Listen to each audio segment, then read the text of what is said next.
Hello friends, स्वागत है आपका अपने यूट्यूब चैनल पर।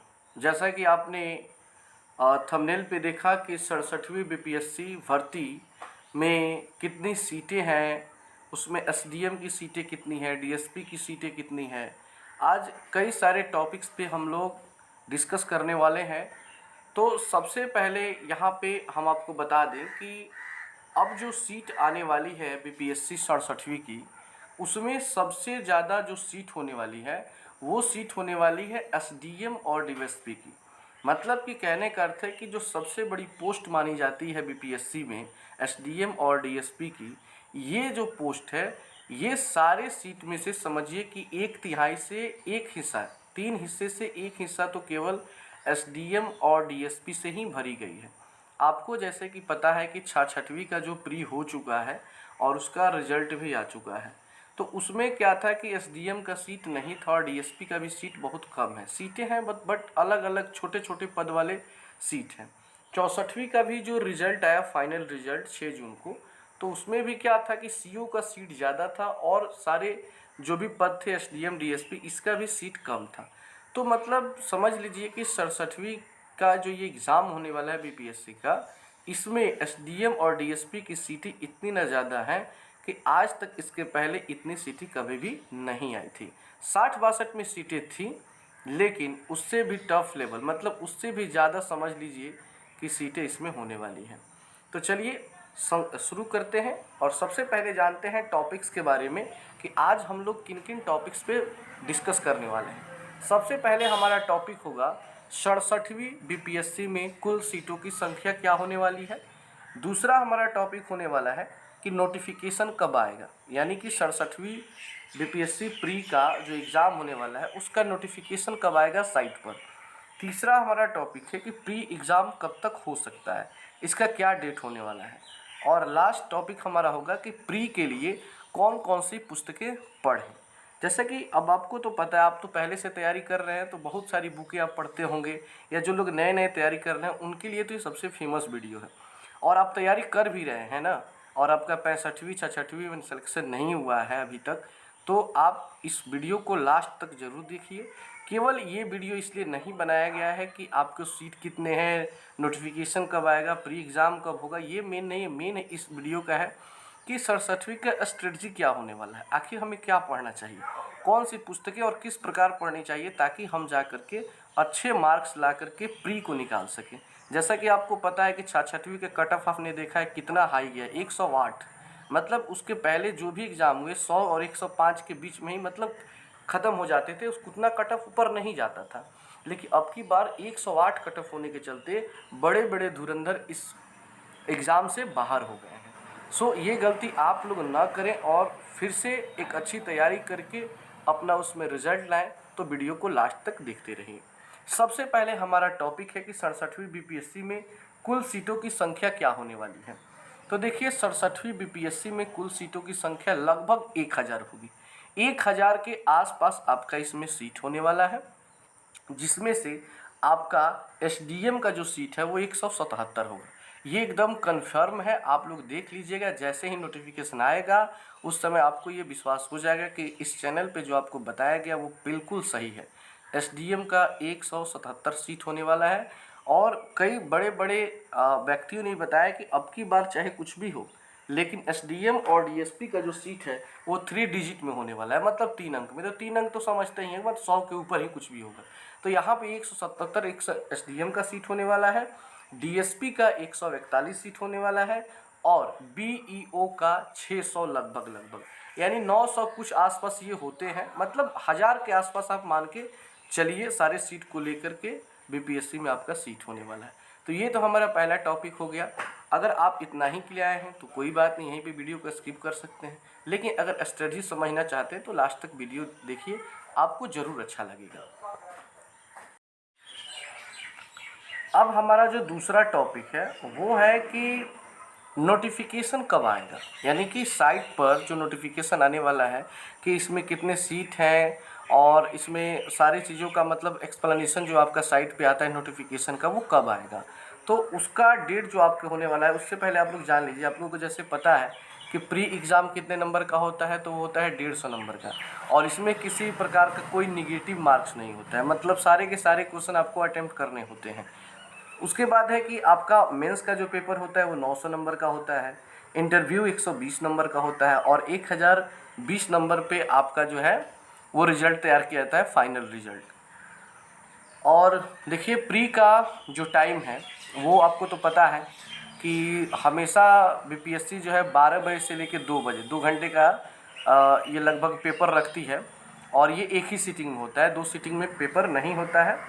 साथ ही साथ इसका मैं आपको बता देता हूँ कि यहाँ पे नोटिफिकेशन डेट, तो देखिए लास्ट वीक जुलाई, मतलब कि जुलाई के अंतिम सप्ताह तक, करीब करीब मतलब समझ सकते हैं 25 से 30 जुलाई तक आपका नोटिफिकेशन आ जाएगा, या ज़्यादा से ज़्यादा ये हो सकता है कि अगस्त के फर्स्ट वीक में जाए, मतलब कि वहीं 25 जुलाई से 5 अगस्त के बीच में आपका नोटिफिकेशन आपके साइट पर आ जाएगा।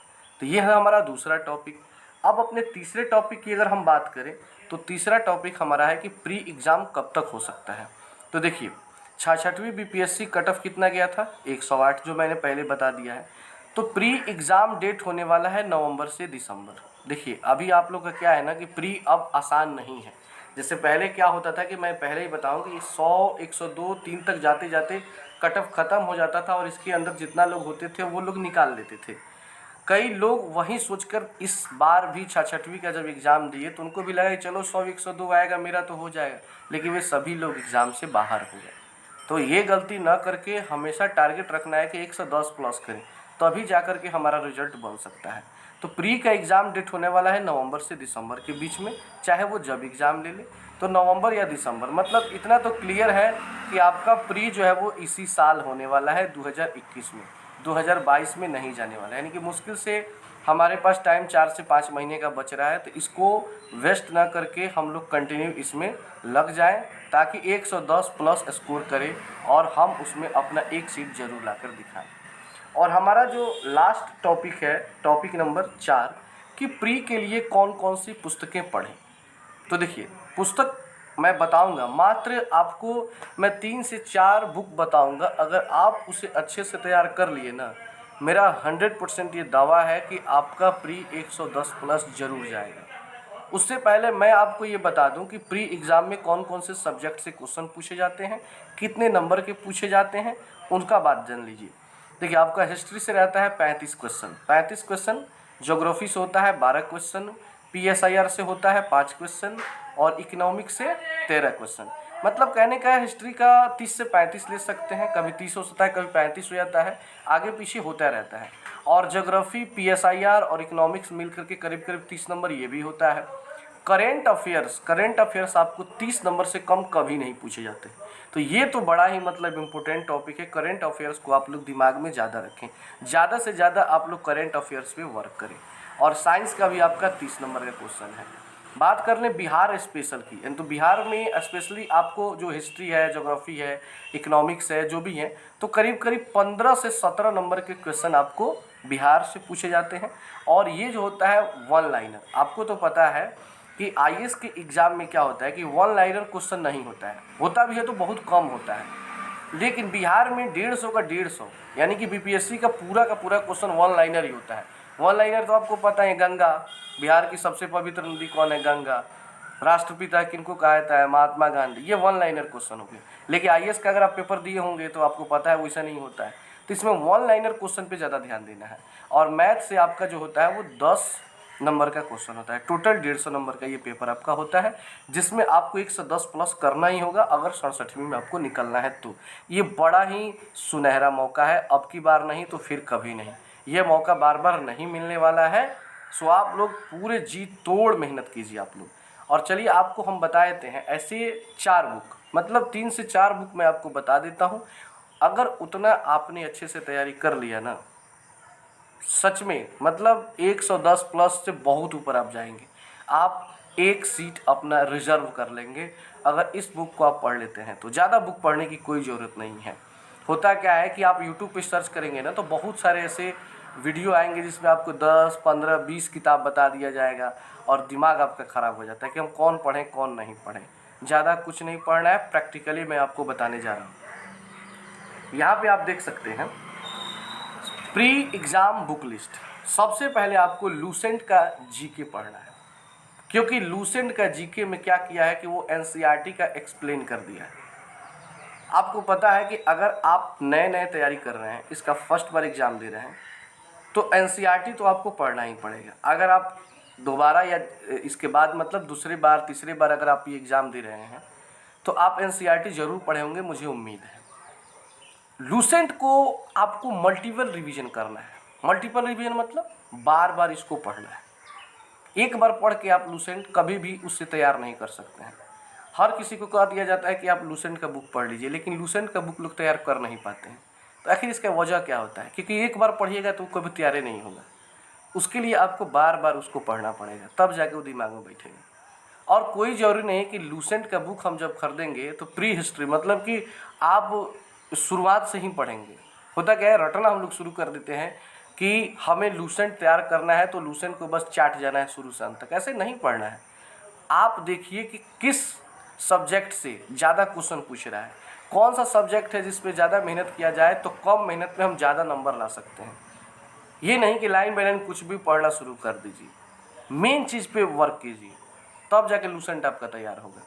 तो मल्टीपल रिवीजन लूसेंट के करेंगे तो एकदम आपका समझ लीजिए कि 50% क्वेश्चन तो आप उसी से सॉल्व कर देंगे। उसके बाद है आपका घटना चक्र, करंट ईयरली। देखिए, एक होता है मंथली आता है, एक ईयरली आता है। ईयरली मैं इसलिए कह रहा हूँ कि पिछले एक साल का जो भी करंट है ना, वो टोटल आपका तैयार हो जाएगा। तो घटना चक्र पढ़िए, जो ईयरली वाला है उसको जरूर पढ़िए आप, उससे आपके सारे करंट अफेयर्स तैयार हो जाएंगे। क्योंकि अभी मैंने बताया ना कि करंट अफेयर से ज़्यादा से ज़्यादा क्वेश्चन पूछा जा रहा है।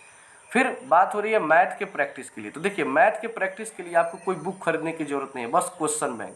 पिछले 10 साल 20 साल का जो भी पेपर हुआ है ना बीपीएससी का, जितना मैथ का उसमें क्वेश्चन है उसको ज़्यादा से ज़्यादा सॉल्व कीजिए। और एक चीज़ पे गौर कीजिए कि किस टाइप का क्वेश्चन ज़्यादा से ज़्यादा पूछ रहा है और बार बार पूछ रहा है। उस क्वेश्चन को आप क्या कीजिए कि बार बार बनाइए, तो आपका मैथ 10 नंबर का जो आता है वैसे ही क्लियर हो जाएगा। इसके लिए कोई बुक पढ़ने की ज़रूरत ही नहीं है, आराम से आप 10 क्वेश्चन कर सकते हैं। और लास्ट जो है बिहार स्पेशल। तो देखिए, बिहार स्पेशल में क्या है, मैंने लिखा है कि one liner question focus. One liner question पे फोकस नहीं करेंगे ना तो फिर आपका नहीं हो पाएगा। उसमें क्या पढ़ना है बिहार स्पेशल में, आप हिस्ट्री बढ़िया से तैयार कीजिए। ज्योग्राफी में जो नदियाँ होती हैं विशेष करके, इनके बारे में थोड़ा सा डाटा तैयार कर लीजिए। और इकोनॉमिक्स में डाटा सर्वे, ज़्यादा से ज़्यादा डाटा पे काम कीजिए। अगर ऐसा आप काम करते हैं ना तो आपका 100% बीपीएससी में प्री होना ही होना है, कोई इसे रोक नहीं सकता है। तो यहाँ पे क्या है, मेनली देखा जाए तो हमको लग रहा है 3 ही किताब है। एक लूसेंट का जीके पढ़ना है, एक घटना चक्र पढ़ना है, और एक बिहार स्पेशल के लिए कोई बुक पढ़ लेना है जिसमें हिस्ट्री ज्योग्राफी इकोनॉमिक्स पे काम करना है। और उसमें भी सब नहीं पढ़ना है, रिवर्स पढ़ना है, ज्योग्राफी में इकोनॉमिक्स में डाटा सर्वे, ये सब पढ़ लेना है। और मैथ का प्रैक्टिस के लिए कोई भी क्वेश्चन बैंक ले लीजिए। आप पिछले 10 साल 20 साल का जो भी मैथ का क्वेश्चन पूछा है उस पर ज़्यादा से ज़्यादा प्रैक्टिस कीजिए, देखिए आपका कैसे रिजल्ट रुकता है।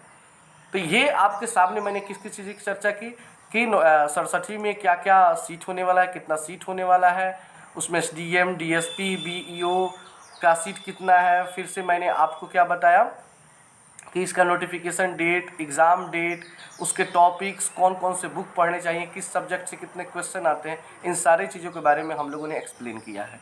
उम्मीद है कि आप लोगों को वीडियो अच्छी लगी होगी। इसी तरह की नॉलेजफुल वीडियो को देखने के लिए चैनल को सब्सक्राइब करके बेल आइकन दबा लीजिए। वीडियो को लाइक करें, अपने दोस्तों में शेयर करें ताकि इससे काफ़ी लोग इसका हेल्प ले सकें। और इसी तरह के नए नए अपडेट लेने के लिए फिर से हम आएंगे एक नए वीडियो के साथ। तब तक के लिए धन्यवाद।